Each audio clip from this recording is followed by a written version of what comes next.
and welcome to the very first Mr. Coat Contributor Awards, honoring the hard work of those who contributed to the website in the past year. This is an award show much shorter than the Oscars and more organized than the Annie Awards. I hear they're still looking for Bill Nye's whereabouts. The plan is also to make this less masturbatory than your typical award ceremony. No actual awards will be handed out, and speeches have been pretty much nixed. If the winners want to give their thanks, that's what Facebook and Twitter are for. There are also not going to be any extravagant musical numbers, so despite the rumors of there being a big choreographed number with Selena Gomez singing Heimtoots theme, that's not happening. Anyway, the viewership from Mr. Coat and Friends has been nicely growing as more and more great shows have been added. Then again, almost anything can find an audience on the internet, including My Little Pony of all things. That says one of two things. Either the show is legitimately good, or bronies have access to the best drug dealers in town. A joke, of course. Bronies total a good percentage of our viewership, though every time I see the merchandise while walking through Toys R Us, I think of overweight 45-year-olds, and I don't think that was Hasbro's intention when they created the franchise. In other news, Wikipedia actually blacked out for a day in protest of the SOPA bill, which made researching really difficult. What am I supposed to do? Go to the library? However, as things on the internet have evolved, things have still stayed the same. Popular memes continue to be used. Funny cat pictures will produce giggles, and naked celebrity pictures are the most often Googled. Okay, enough banter. Let's get to the first category for Best Special Guest Appearance. And this goes to somebody not affiliated with the website who makes a small appearance in a video, whether a walk-on cameo or providing their own thoughts on the topic of discussion. So, here are the nominees.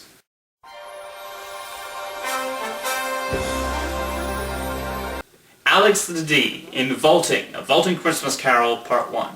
These remakes, if they should be called that, still have a timeless feel to them and should not be...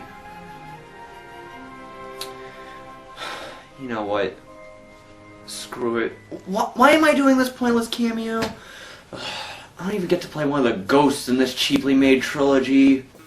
Mike Jevons in Some Jerk with a Camera, It's a Small World Holiday, Part 2. Mike J of Shameful Sequels? That's right. England's biggest exports are complaining about things, looking down our noses with contempt, and that sparkly douche from Twilight. Randall Kleiser and Doug Walker in Fantasy Movie Memories, Flight of the Navigator. I think that the leading kid was just great, Joey Kramer. He was able to really convey all the emotions that he was going through, and he was great in the scenes where he was crying, and very likable.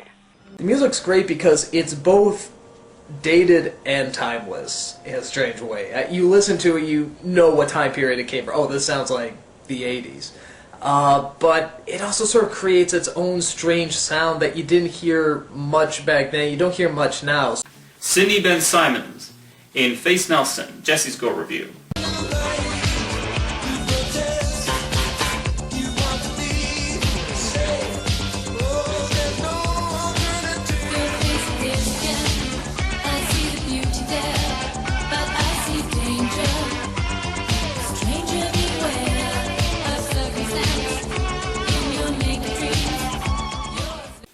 And Joey Tedesco in Anime Analysis, The Brony Phenomenon. Yeah, how you doing? What? Yeah, I'm doing the interview like you told me to do. What? Oh, bronies. I thought you was talking about jabroni.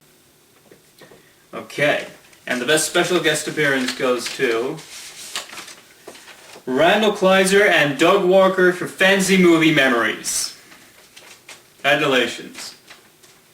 Is Doug Walker the Meryl Streep of Internet Award shows? If he gets nominated, there's a good chance he might win. Now, if you do a list episode, two things almost guaranteed to happen. It will get some of your biggest views because people love lists, or people will complain that their pick wasn't on there. So here are the nominees for Best Top Number List Episode for those who brace themselves for those sorts of comments.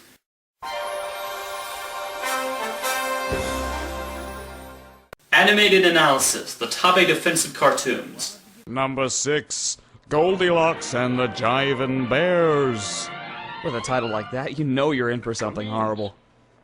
This is basically an amalgamation of Goldilocks and Little Red Riding Hood retold with a cast of African-American stereotypes. Huey's Animated Movie Reviews, the top 13 scariest animated monsters. Number 9. The Headless Horseman from The Legend of Sleepy Hollow. Now, who doesn't remember this scene? You're sitting at home on Halloween night, your trick-or-treating done, when your parents walk in and all of a sudden ask you if you want to watch a movie. Sure, you think. It's not often that they let you watch scary movies, and besides, how scary can something called The Legend of Sleepy Hollow be? Jaime 2, the top 11 next best scares of childhood. Number 11. I am your host, your ghost host. Here's an entry you probably never suspected. The Haunted Mansion ride from Disneyland. Some Jerk with a Camera, the top 11 Florida attractions not in California. Number 10! Rock and Roller Coaster starring Aerosmith at Disney's Hollywood Studios. This one is pretty low on the list because it's got its problems. Right away, they tease you with the visual of a coaster on a giant guitar string, but it's not part of the real track, it's just a logo. I've wanted to ride a guitar since I was a zygote! And South Jersey Sam, top 13 worst songs. Number 12. Welcome to Duloc from Shrek. Now, this song isn't really awful, just sort of annoying. It's pretty much a parody of the song It's a Small World from the Disney theme park ride of the same name. And the best top number list episode goes to the envelope. Some Jerk with a Camera for the top 11 Florida attractions not in California. Good work. His show is shot on location in the Disney parks. How can you compete with that? Well, I guess you could have an animated co-star or be animated yourself. Yes, internet web shows have reached that level of sophistication that animated characters can make an appearance and there could be a category for Best Animated Character. And lucky for these nominees, Pixar was ineligible.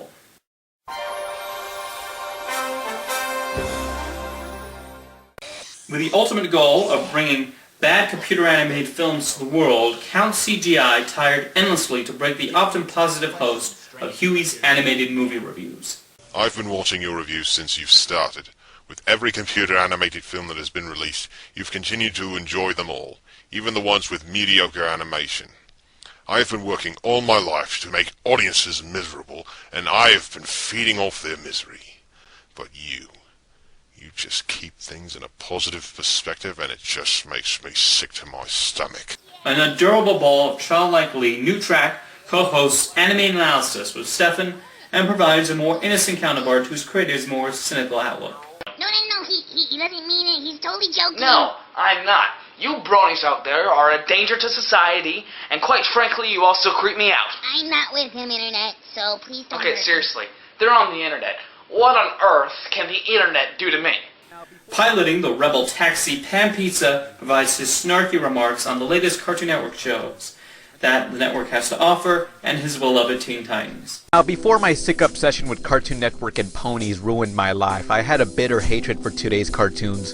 Until 2010, when Adventure Time got me to love current animation and LSD all over again. And hosting his very own show as well, South Jersey Sam is a Sam from South Jersey. What more can you say? Plus, it does teach us a very informative lesson. Stay away from an information booth, especially if there are no employees around. And the best animated character goes to Newt Rack from Animated Analysis.